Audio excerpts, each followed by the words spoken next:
My cherished readers, thank you for embarking on this poignant journey with me, immersing yourselves in a narrative that delves into the delicate nature of trust and the profound impact of our choices.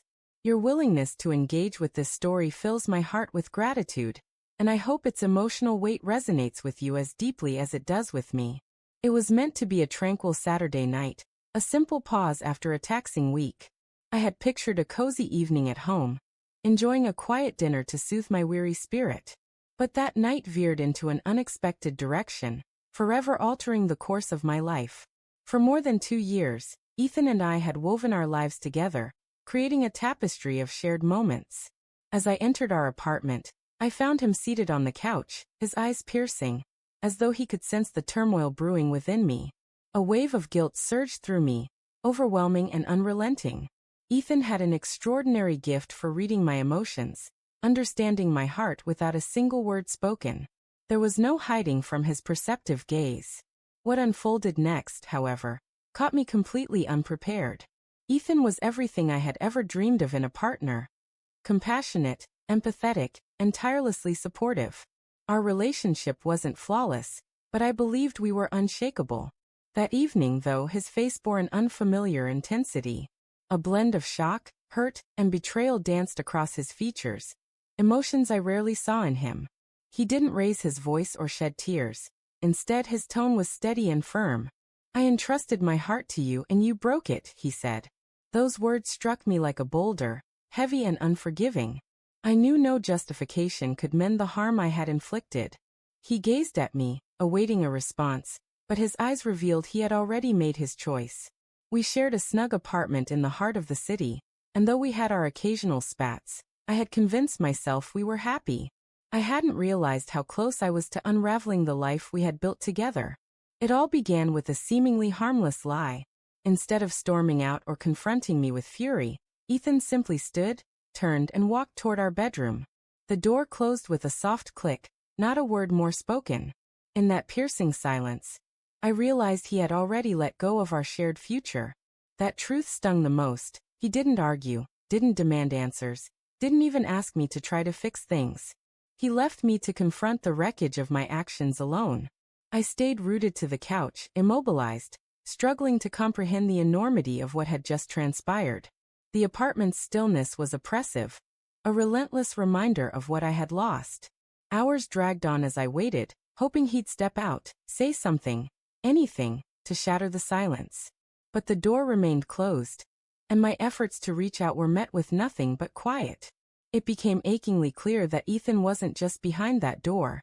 He was truly gone. Our shared aspirations, our connection, all of it had vanished. Losing him wasn't solely about the mistake I made.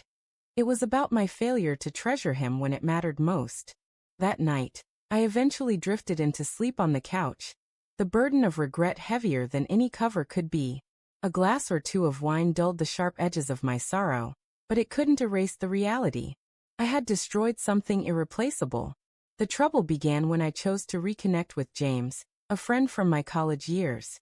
We had once been inseparable, but time, relationships, and life had drifted us apart. When he reached out, a flicker of excitement stirred within me, tinged with apprehension. Catching up, reminiscing about old times, and slipping back into our effortless connection felt innocent. We met at a bar near my apartment, and I told Ethan I was meeting a friend, keeping the details vague to avoid any issues. The evening with James was seamless. We laughed, swapped stories, and for a moment, it felt as though time hadn't passed. The bond was still there, vibrant and undeniable. It didn't feel wrong in the moment, but deep down, I knew it was a perilous decision. We parted with a warm embrace and a promise to stay in touch, and I believed that would be the end of it. But when I returned home later than expected, Ethan was waiting. His voice was calm but chilling. "I saw you," he said. My heart sank. I tried to deflect, asking what he meant, but his words cut through me like a blade. "At the bar with James." I froze, my mind scrambling. How had he known? Had he followed me? Desperately, I insisted it was nothing significant, but my words rang hollow even to my own ears. Ethan stood there, his face drained of color, his eyes carrying a pain far worse than anger. "I never imagined you'd betray me like this," he murmured, his voice trembling with emotion. I longed to explain, to plead for forgiveness, but my words failed me. The next morning, I awoke to find him gone. His clothes, his possessions, everything had been packed and removed. On the kitchen table rested a single note. I can't remain with someone who doesn't cherish me. That was the last I heard from him. What shattered me wasn't just his absence, but the silence that followed. Weeks blurred together as I replayed every misstep, every deception, every choice that led to this moment. Then it struck me. Heartbreak isn't always about betrayal. Sometimes, it's the quiet realization that something precious has been broken beyond repair.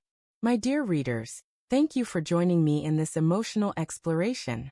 Your compassion and willingness to connect with this story make sharing it profoundly meaningful.